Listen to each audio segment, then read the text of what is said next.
Hello, welcome to the Hope, Health, and Healing podcast. I am Michelle Hannah Fields, and I will be your host for episode 30, where I am joined by one of my very best friends, Elicia Gordy, and her sister, Brandi Pugh. On this episode, which is part one of a two-part series, Elicia and Brandi share how they grew up in the same house, but they have different perspectives on what their childhood was like.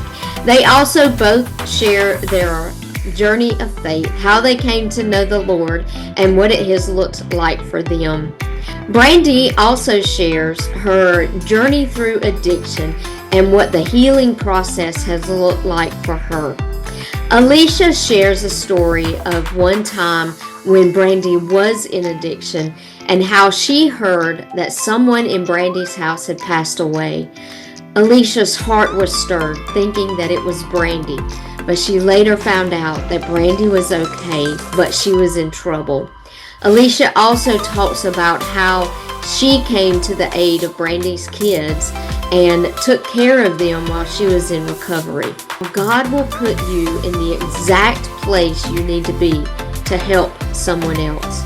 So sit back with a cup of coffee or favorite beverage of your choice and allow Elicia and Brandi's stories to inspire you today. All right, so I am joined by my best friend Elicia Gordy and her sister Brandi Pugh. So I always like to start with how I know people. So Elicia and I met in 2010 at the church that I attended at the time, and it was actually under not the best of circumstances, but it was your grandfather passing away. Mm-hmm. And I sang at his funeral, and Brother Jim Harris, and that's when we met. And then you started coming to the church, and we just developed a huge friendship and just have been best friends ever since. And then I met Brandi not too long after that. So thank y'all for joining me today and sharing part of your story. Y'all have a lot of story to share. So we're going to just get started today. So tell me a little bit, either one of y'all can go, just tell me a little bit about just who you are, and if somebody said, who is Elicia or who is Brandi, what would you tell them? Well, here very recently I have finally started to live my life out loud, and I introduced myself as Brandi, a recovering addict of 15 years, anytime I'm talking to anybody. So there's a whole story behind that, but I am a recovering addict of 15 years, and unfortunately I think you met her during that time. Mm-hmm. of that happening. So yeah. Yeah. Who are you, Elicia? If you had to give me your elevator speech. But she's a mama. Yeah. Great mama. Yeah. And she's a wonderful wife, and she's the best sister, and she's become my best friend this year. And she's a grandmama. Some tissues. And she's a grandmother. And she's all great things. You're not just recovering. I know. Okay. So yeah, I'm a mama, and I've actually really tried recently to, not allow that to be the only label on my life, because I know the Lord has much, a purpose for me even outside of that. But just a mom, a health coach, which I love and I'm super passionate about. Mm-hmm. And basically for the last 7 years of my life, that's all I've done, is be a mom and be a health coach. But yeah, that's who I am. Yeah. Mm-hmm. Well, you're also an artist. Yeah. A beautiful artist. And, I love watching the both of you and seeing where God's brought you from, because I saw both of you at very low points in life and just have really seen God move. So Brandi, I don't know if you remember this or not, but the first time I met you, you had gotten out of recovery, and it was around Christmas time. Mm-hmm. And I was having Elicia and her family over for lunch. My mom and my friend Sue was coming over for lunch, and you came to church that morning. Mm-hmm. I do remember that. And Elicia said, Brandi's here. And I said, well, tell her to come to my house. And you came to my house, and you and I sat in the kitchen and talked that day, and everybody else was in the dining room. Yeah. And afterwards, I told Elicia, I just see something special in Brandi. Mm-hmm. And so I'm glad to see that you are continuing on that path that God opened up for you. Mm-hmm. It's been wild. I'll tell you, I won't ever forget when everything happened that actually put me there. Somebody looked at my mom and told her there's only a 7% success rate in her drug of choice.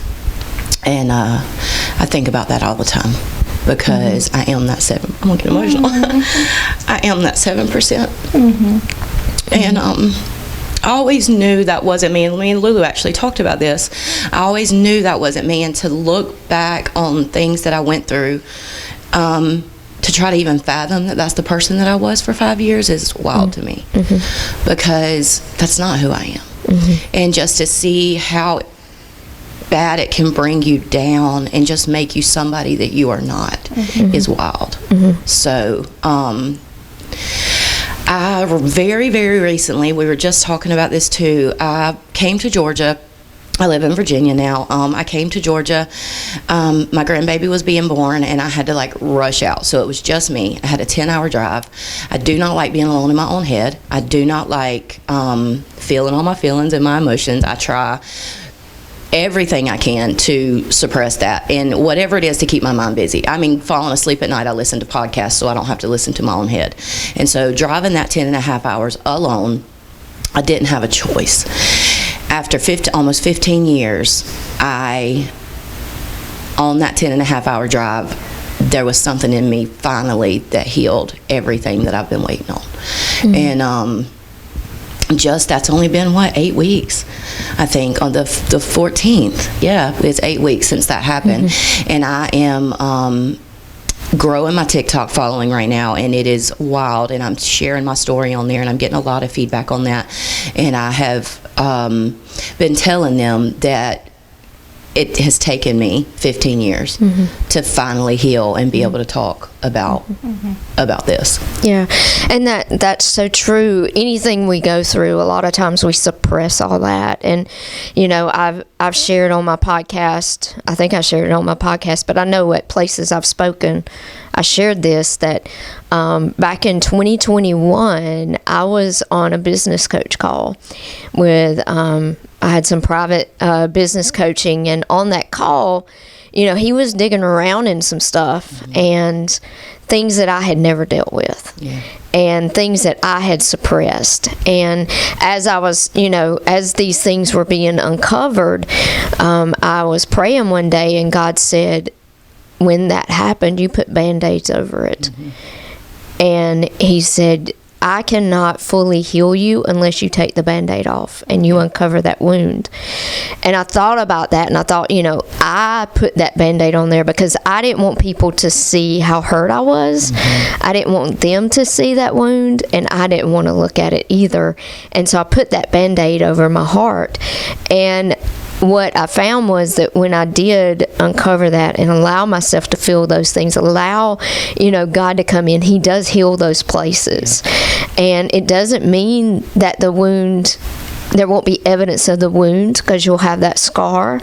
But then what happens is you see the scar and not the wound. And the scar reminds you of God's power to bring you through it, and his healing power. And so that is, I'm glad that you had that time, even though it was probably hard and scary, and those things you don't want to deal with, you know.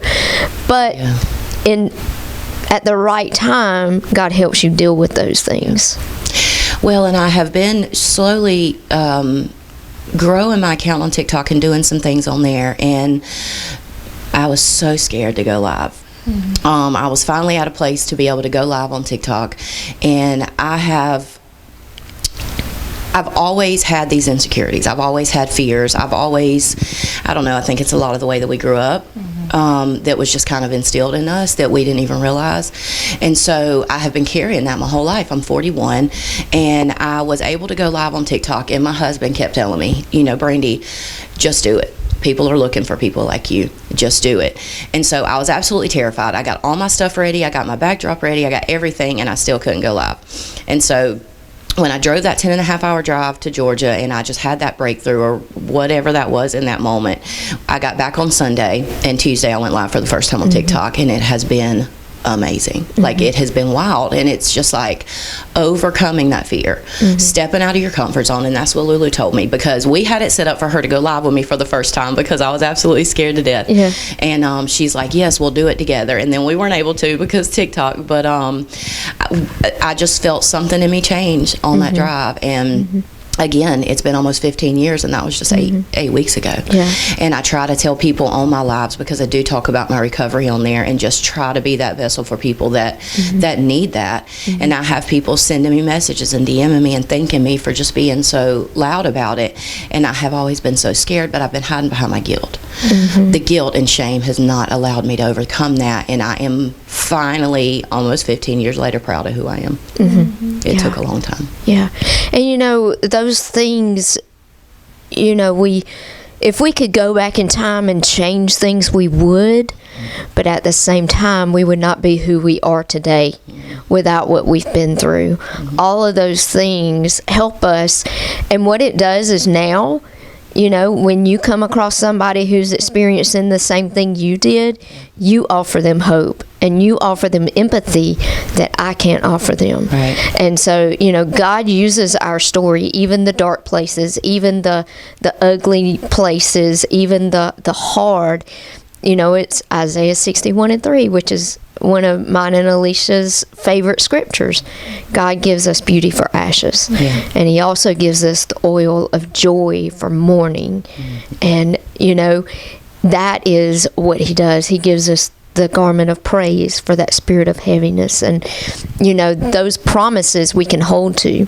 Elicia, what is a defining moment in your life that you feel like for Brandi, that she had that moment where she felt definite chains falling? Like, what is one of those moments for you?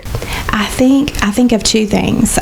You know, there's many, but I think about in 2017 being at rock bottom, you know, really just having like everything stripped from me through divorce, losing everything, losing my home to foreclosure. I share this often as I'm, you know, sharing through our health coaching community, but like when you're at rock bottom, and I was literally laying my head down at night, like crying out to the Waymaker to make a way, and I could not see a way. There was no way on this side of heaven alone. There was no way with me, like a high school dropout, no college degree, you know, single mom at this point. Like, there wasn't a way but God. And I just know at that point in my life, like working for a beautiful, you know, art ministry, who I just loved and adored my job and still do, you know, the Lord opened a new door. And it's wild, because I think sometimes we have to be at the lowest points of our life to see the door open. I think every day we pray for opportunities, or, you know, we want to be obedient and our heart is there, but, you know, the world is so loud. There's so much noise that the Lord's like opening doors left and right, and we're not even looking. And so in that point in my life, I was praying so fervently for God to open a door that I saw it open wide with the vehicle of coaching. And it set me on a new path. It changed my whole life. And so oftentimes I say I didn't find Optavia. Optavia found me, and it changed my life. So there, it set me on a new path. That was the start of really a lot of chains being broken. My story, as far as my Optavia journey, isn't necessarily of weight loss. It's of breaking off scarcity mindsets, childhood trauma, limiting mindsets, you know, really stepping in, like Brandi said, like for the first time in her life, like loving who she is, like, you know, realizing like this is who I am, rather than allowing ourselves to believe that we're the labels that the world has put on us. So for me, it was that vehicle that I know that God brought me at that time to help me step out. There's a lot I could say around that, but even just this year, this year has been a pivotal year. 2023 was very hard. And I remember going into January of this year and literally just crying out to God and saying, like, 2023 can't repeat itself. I won't make it. Yeah. I know that you and I, like, we choose a word of the year and have for years and years. And this year, I remember sitting in the first sermon of church, the first Sunday of the year, and Pastor Brent saying prayer changes everything. And even though I'd heard it a million times in my life, I heard it different that day. Because in my life at that point, I felt like everything needed to change. Mm-hmm. So it made perfect sense that my word of the year was prayer. Mm-hmm. And I've prayed different this year than I ever have before. Mm-hmm. And I've watched just chains fall off in so many areas. Mm-hmm. Yeah. Like a lot of really incredible areas. God has really revealed so much and come through when I never thought that it was possible. Mm-hmm. And Brandi's one huge way. I mean, because she's always been my baby sister. I've always been her big sister. We always had a love for one another, but there have been a lot that had happened over the years that was just a wall. Mm-hmm. And this year, it's just like I've just watched like the layers pull back. And I think, honest to God, at 41 and 43, we know each other today for the first time in our lives. Mm-hmm. It's very special. Yeah. Yeah, and, you know, God has a way of restoration, and I say he's the master restorer. You know, he's the restorer, you know, in, give me the scripture, Joel 2:26, I believe it says, I will restore the years that the locusts have eaten. Mm-hmm. And that, I believe, is what I see in y'all in this year. Is God is restoring the years the enemy stole from you. And it started in your childhood. It started, you know, in that you grew up in, and even though you were sisters, you loved each other, there was no real bond and connection there until recently. We grew up so different. Mm-hmm. It's wild. Mm-hmm. Yes, we have a lot of the same memories and fun stuff and funny stuff that we talk about, but we also have suppressed a lot. There's a lot that we don't remember. And we both, again, for us to have grown up so different in the same household, Elicia left, when was it, 13? 12? 12. Mm-hmm. She was 12 and I was 10 at the time. And so it was hard, and you didn't really understand, you know, what was happening. But the older that we've gotten and the more we've talked about stuff, she has a completely different point of view than I do.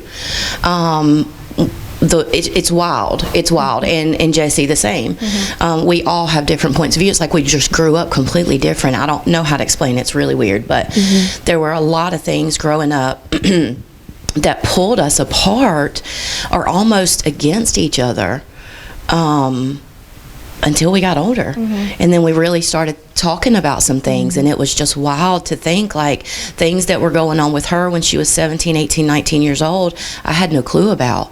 And I mean, you know, that was back in the day when we didn't have cell phones, and we weren't able to keep in contact with each other like that. So it was really difficult. And then, you know, you grow up and you start living your own life, and you get married and you have kids and you're doing your own thing, and you don't even realize, like, we felt so distant, but I don't think we ever understood why or how to even come back together. And so once we did, like she said, just the last year and a half or two is wild, because I moved to Virginia, but it's like we have gotten so much closer. Probably actually a year before I left is really when it started, and just hearing her heart and listening to things that she had to say and understanding where she was coming from on the opposite end of things really opened my heart and my mind, and it made me really sad. Like, yeah, and I felt the same way for her, because when you're that young, I mean, I would say even at our age as adults, you know, sometimes we don't have the emotional intelligence enough to see, or we're not willing, whatever you want to call it, to see from another person's point of view. But as 10 and 12-year-old girls, we weren't able to even think that way. Like, I could only feel what I felt, and she felt hers, and like she said, there was no connection, like as far as phones. So she had a whole way of believing and hurt, and that grew, and so did I, and we never in all of our lives talked about it. And so it was wild and super sad, but also like relief. You know, it literally felt like weights and chains falling off, to realize, like, because it's a horrible feeling to feel like I love this person so much, but there's this massive wall there, and I don't know why. I mean, over the years, someone could ask, and, you know, we couldn't say we ever had a falling out or a cross word. Like, there was never anything, So, I mean, it's just wild how the Lord can just really make something so distant just become so precious and pure. And so now there's nothing I could say or not say, or her the other way around. Like, we get each other, and that's why I can truly say, like, she's my best friend, because it's weird. We've known each other our whole lives, but it's just felt that way. So this has just been a real, it's just been like a revelation for us. The last couple of years has been really special to me. Yeah, that's so good. And, just the way that God works, but we have to be open to that. We have to allow God to work in our hearts, to open us up for that healing and that restoration. He's not going to force it on us. You have to be open and willing to go down that path. And I'm so thankful that both of you are, and you're desiring that closeness and that restoration. Elicia, talk about how you really it came to faith, and what that looked like for you, that journey. Yeah, so I think as children we knew who Jesus was. I wouldn't say you can't grow up in the South and not. Yeah, that's right. I mean, we didn't necessarily grow up in church. We went to different churches, and we knew who the Lord was. Like, prayer was a thing. Like we knew, but it wasn't until, gosh, I was a young adult that I started going to church, and it was important. I think Brandi kind of opened the door a little bit on this a few minutes ago, but it's something happens when you become a mother. Like when you become a mom, like when you have like unprocessed trauma, or even things like, sometimes I'll have these aha moments of something that happened, and I'm like, wow, like I forgot that happened, or I never even knew it, or she'll say something and I'm like, whoa, like it's almost like we've blocked it out. So as I became a mother, I can only speak from my angle, but I know Brandi feels the same way. Like, you start seeing things differently, like from the other point of view. And that's when I just felt like my healing journey and my like journey with the Lord began to really take off, is when I became a mom. Because I could see at that point how I wanted to be, how I didn't want to be, what I wanted to instill in my children that I felt like wasn't instilled in me. And just to really, I just desired that closeness to the Lord. So I was young, and then it's been a journey, I mean, it's really hard. And actually, right before you asked me this question, I think this goes hand in hand. Like, I think just being intentional with understanding that, like, adversity and obstacles really do shape us. And sometimes when we're in the heat, we're in a valley, it's so easy just to like pray, like, God, get me out of this, to like let this get behind me. And I think for me, my relationship strengthened with the Lord when I began to say, like, what are you trying to teach me through this? Like, what can I learn through this? How can I become better? Like, I know that I'm not walking through this terribly hurtful time for it to be in vain. Like, how can I honor you? And those prayers just begin to be like my daily mantras. And there's been a lot of adversity over the years, but through everything I went through, I can look back and for sure say, like, had it not been through that valley, I could have never reached the next mountaintop. And so, I don't know if that answers your question fully, but that's what came to mind. Yeah. And, God does in those, sometimes he allows those to refine us, those trials, those tribulations, the things we go through. Sometimes it's like, okay, well, I'm going to, just like the Spirit led Jesus into the wilderness, God leads us through those things because there's something that needs to be shaken off of us. There's old mindsets, there's insecurities, there's unbelief, there's things that maybe there's unforgiveness and anger and bitterness that he's like, we're gonna have to shave this off, and the only way to do it is to take Elicia and Brandi and Michelle. We got to take them through this little thing so that they go through the fire, they're refined in that process. This little piece is going to be shaved off. I say all the time, like, God has to use sandpaper on me because I got some rough edges around here. People will look at you and go, oh, Alicia's perfect, but they don't know, they're just looking at what we show them sometimes. And, I know the real me. I know the little places in me that need a little sandpaper, Right. and God will take me through those things so that it smooths those rough edges off just a little bit. And I love what you said. God, what are you teaching me through this? What can I learn? And the other thing I like to pray when I go through there is, God, who can I impact along the way? Right. Like, who do you have on my path? You know, you're taking me down this path I don't like, but who's on that path that maybe I need to speak into, or that needs to speak into me? Give me open ears to hear them, but give me open eyes to see them. And so, you know, I love that you shared that. You know, Brandi, for you, just the everything that you went through and how God's led you, what was your defining moment of faith? Well, touching kind of on what Elicia said, growing up, we knew who Jesus was. We went to church. We were with Nana and Grandpa. But also, I had a rocky relationship and beliefs, because it was 1 month we had to be at church on Sunday morning, we had to be at church on Sunday night, we had to be there Wednesday night if they had anything else going on. And then for a year, we didn't step foot in church. And then all of a sudden, it was, now we have to go. And here I am at 13, 14, 15 years old, and Mama says, well, you can't go spend the night with your friends because we have church in the morning. And I'm just like, where did this come from all of a sudden? So it was back and forth a lot. And so I had a lot of big feelings about that. So it took me a little while, and I think she said it as a young adult. When I went through everything I went through with my addiction, I think when it happened to me was the day I stepped foot in rehab. I had a lot of stuff happen to me way prior to that, some very traumatic things.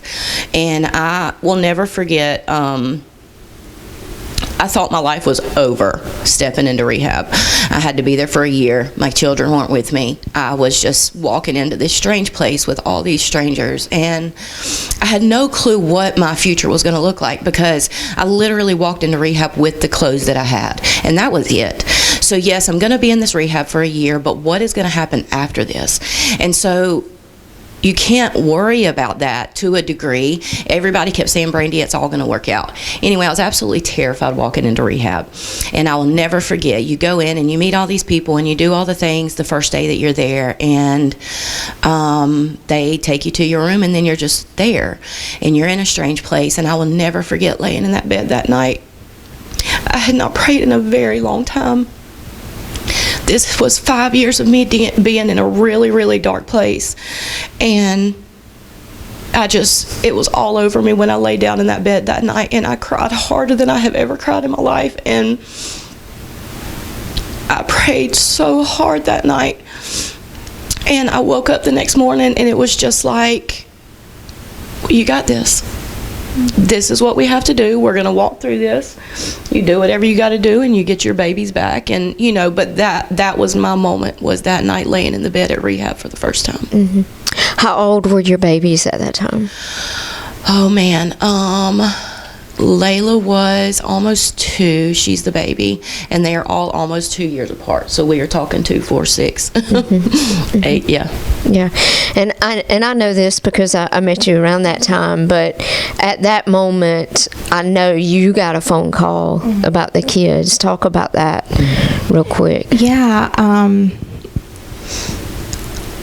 Wildly, I didn't get a phone call. We were both in a really small town, and, you know, word travels fast. So I just ended up at her house. I don't even know if she knew that, because there was a lot of chaos that day. No, I didn't. But without anyone saying anything, like, you just had perfect clarity as to what was happening in the moment. I was in the dark a little bit because I didn't know. Brandi and I had actually been really close for a season before that, and then she was in a really dark place and we weren't speaking. And so it wasn't like, I didn't even call her when I went to her house that day. I just went, and it was kind of a whirlwind, honestly. I don't remember. I just remember. Well, and maybe to back up just a little bit, looking on the the outside now, because when you're in it, and you're not looking on the outside and how it affects everybody around you. But like she said, we were in a very small town, and all she heard was there was a 26-year-old female deceased at this address. And they actually said the name of your road and not the address, but the minute that the guy came in our store and told me that there was someone deceased and that their coroner was there, I knew that it was her house. And I got straight in my car and went there. And she had no way to not know it wasn't me. She had no way to know that my best friend had stayed with me that night. So I can't imagine what was going through her head in that moment, thinking she's fixing to show up to a house and her sister was dead. Yeah, I did think that it was her. And because we live in such a small town, everyone knew us as we, ran the restaurants or whatever. One of the officers knew me personally, and I literally said, like, what is her name? And he didn't say the name, but I was like, is it you had worked at the store for a while, so they knew her. Yeah. And he said, it's not your sister. And so there was relief, but then again, I didn't know who had passed that day. So I didn't get a call. I think I just went with the children. And we had to just, kind of jump through some hoops that day. It was, gosh, that's a lot of feelings because, like, you don't know what to do. You're not prepared for a situation like that. And it was hard. Like she said, her going into rehab, there was no communication between her and I. And then her babies came with me, which was a whole process. We weren't on speaking terms in a good place. It goes back to like that rock bottom place. That place is in that moment we were all doing whatever we had to do to make, the kids weren't going anywhere else. I was going to make sure they were well and okay and with me and together. I didn't want them split up.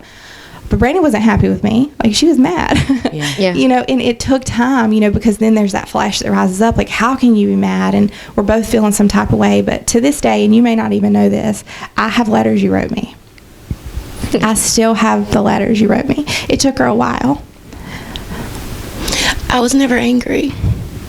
I felt like she was, but again, that could have been just my flesh feeling like, why did you do this? And, we all say we're not judgmental. I mean, you talked about this the other day about another subject, but I mean, when you get to certain situations, you are, Yeah. I was very selfish in that time in my life. I mean, there's anybody that goes through that is a completely selfish person in that moment. They just are. And I can own that. I was completely selfish. I lied and I did whatever I had to do to do what I was doing in that moment. But I was never angry at you. I was never angry at you. I was really angry at myself. Right. I was angry at the situation. Yeah. Because, not to veer off of what we're talking about, but I have questioned from that moment why that wasn't me in that floor. And why it was my best friend. And I had a lot of, I guess you could call it survivor's guilt or something. I don't really know what that is. But, and then it hit me like a ton of bricks. Brandi, it wasn't you for a reason. You are still here for a reason. And then a lot of my guilt and shame came from what I did to them and how I made them feel just in that moment. And even sitting here right now, her thinking I was angry at her breaks my heart, because I wasn't angry at you. I was just an angry person. I was a completely lost soul, and it's completely selfish. I didn't care what I was putting people through. Well, and honestly, hearing you say it from that angle, because we haven't talked about this clearly, I can see it being selfish on both parts, because I can see where we could have made it very much about us. Like, thinking back as she's talking, I'm remembering months and years prior to that, like, actually coming here to this town, knocking on doors, like, trying to find my sister and making sure she was alive, and, literally, like, chasing her and staying up all night long wondering, like, am I going to be the one that gets a call that she's no longer with us? And so when it led up to that, it felt like a big peak, which it was. It certainly was. Praise, I mean, God, I'm so grateful she's here beside me today. But, like, that day, there is a lot of just, like, anger and selfishness that rises up. Like, why did it have to get to this point? Like, what is going on? There's just a lot of unknown. And when you don't live Brandi and I talked about this a day or two as we didn't plan or prepare for what we would speak on today. Yeah. We had no clue. So what are we saying? Even 5 minutes before we start press record. Right. But just really thinking about like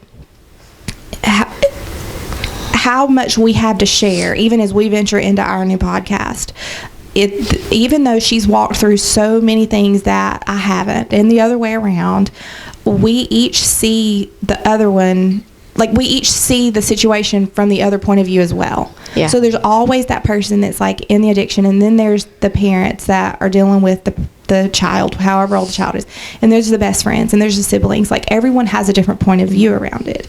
I mean, if we could go to just a whole different subject, but it's still in the same like idea, me going through a horrible marriage and coming out of that, like, when I think back to coming out of that marriage that day, the day that he was arrested and I left, like, she was my person.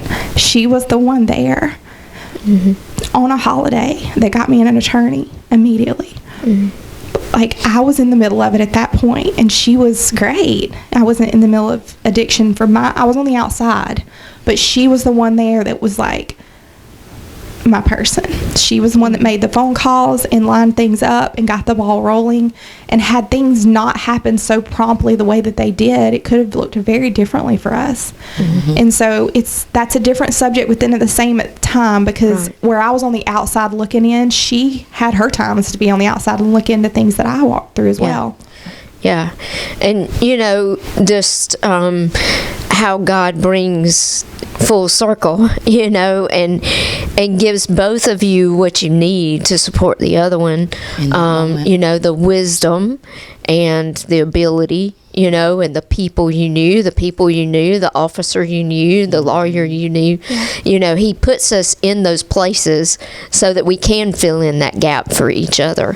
And like you said, the emotions you had when she was going through the addiction, and the emotions you did, the enemy is going to use all of that to put that wall that you mentioned, and there could be a wall, like, even from your childhood and what different things you go through happens. The enemy will use those things and put another layer, and he puts another layer, and he puts another brick, and he puts another wall, until there's this great chasm. And it takes God tearing those down brick by brick. And even personally, like, you deal with your insecurities and your things that you've dealt with, the way you feel, the guilt, the shame. The enemy will use those, and he stacks bricks up for you against God, your relationship with God. And it takes surrender, it takes prayer, it takes getting in the Word for you to allow God to take those bricks down piece by piece. And the same with you. Everything you've been through, there's been those things. The enemies talk to you, and it takes prayer and surrender and getting in the Word and allowing God to remove those bricks. And so, I've watched both of you. I've had a great front row seat to watch both of your lives and see where God has taken you. And even, watching you through the health coaching, like, I've had a front row seat to watch your transformation. Like you said, it's not the weight. It's not the physical weight. Right. It's the other things that I've seen you grow in. Your confidence and your self-confidence and all of those things. Like, God, he uses different things in our life to bring us to that place. And so he's giving you a platform, not to lift yourselves up, but to lift him up in what he's done through your life, so that you can impact other people. And so I see that, and I'm excited for where God's taken both of you through this podcast, because you'll be able to speak into so many people's lives and encourage them along the way. There was one thing I one other thing I was thinking of. Well, I'll say this maybe Okay. while you're remembering. Yeah. We think about it's easy to say this about someone else. Like when you're looking from the outside, you can see like this person is, paralyzed in fear, or there's so much chaos in their life, or there's a lack of peace or confusion, whatever it may be. And all of those words come from the pits of hell, but we don't realize it when it actually has like a hold on us. So I've just seen, like, even with me, I can look back over years and just watch everything, just like the stepping stones to lead me to where I am today. And I can only like praise God right now where I'll be in 7 years from now, because he just never stops working. But with Brandi specifically, like her being so fearful of so much, and I mean, I was too. I've written all kinds of stuff about fear because it had me bound in lots of ways. But Brandi, being fearful, like it is, you're in a jail. Like you can't move past it. You can never, step into your full calling and your purpose of life. Like, and then on top of that, add a layer of confusion and a lack of peace. Like all of that, just like you said, it's just those layers, and you can't see past it. I can't tell you how many times she would tell me, like, I don't know what it is. Like, I just can't get past it. And for years I've told her, like, you have a testimony that's meant to be shared. Like, it's meant to be shared. And she always knew it. She always knew it. She just couldn't find the courage to do it. And so it was like she said, whatever broke off of her that day, that drive to Georgia, things changed. Because I can tell you, I was supposed to go live with her, and she was terrified. But then when she got back, the next message is I just went live. Like, she didn't even ask me. And so, like, we literally have to surrender those parts and just lay them at the feet of Jesus. And that's literally what he's waiting on us to do. Mm-hmm. We know it's easier said than done. And sometimes it takes, the Lord putting us in an awkward position to make us just be still. Yeah. Because you would have never been quiet and done that drive alone if you could have chosen. No. And look at the shifts. I mean, it's been pretty radical, Brandi. It's been wild. The last 8 weeks alone, it really has. And I mean, everything fell into place the way that it should have, because obviously you don't know when a baby's going to be born. And so that's what I was waiting on, was just the phone call. And it was 2 weeks early. He was due November the 5th, and he was born early. And then he does not like me to drive, period, much less drive a 10.5-hour drive alone. And so he was doing everything he could to try to work things out with work, so I didn't have to go alone and do all the things. And it just didn't end up working out. And then there I was alone for 10.5 hours, and just 30 minutes into the drive, a song came on, and it hit me so hard, and I was just bawling my eyes out. And what was the song? Past Yesterday by Jelly Roll. If you've never heard it, it's powerful. It's powerful. I'll put a link in the show notes. Yes, it is powerful, and it from the moment the song starts, it is me and my childhood and the way things started for me to take me down the road that I went, and and I just bawled my eyes out. The next song that came on was Fight Song. Mm-hmm. And that is like my life motto. When I spoke at the place with Michelle Harris, I actually played a video there for the girls at the home that I spoke at, and Fight Song was playing in the background of that. And that's been, has that been 5-6 years ago, I think. And I mean, to this day, that song is just really, anyway. So Past Yesterday came on. Right after that, Fight Song came on. I already was bawling my eyes out. It was all a God thing. I mean, it 100% was. And then right after that, Hero by Mariah Carey came on. And it's wild because that song is really old, and I think a lot of people don't really listen to the meaning of Hero by Mariah Carey, because she's talking about herself. And I'll be honest, like, I don't think that I ever listened to that song the way that I did. It just put things in line for me. Mm-hmm. And when Hero by Mariah Carey came on, I mean, for probably 2 hours, I just listened to those songs over and over, and whatever was going through my head was coming out of my eyes. And it was, after that drive, I told Lulu, actually, and it was crazy because I wasn't supposed to be taking you to the airport. On my way back, the way things happened with her and I while I was here with the baby, that Sunday, she was getting up. Gracie was taking her to the airport, to meet a friend in LaGrange to go to the airport.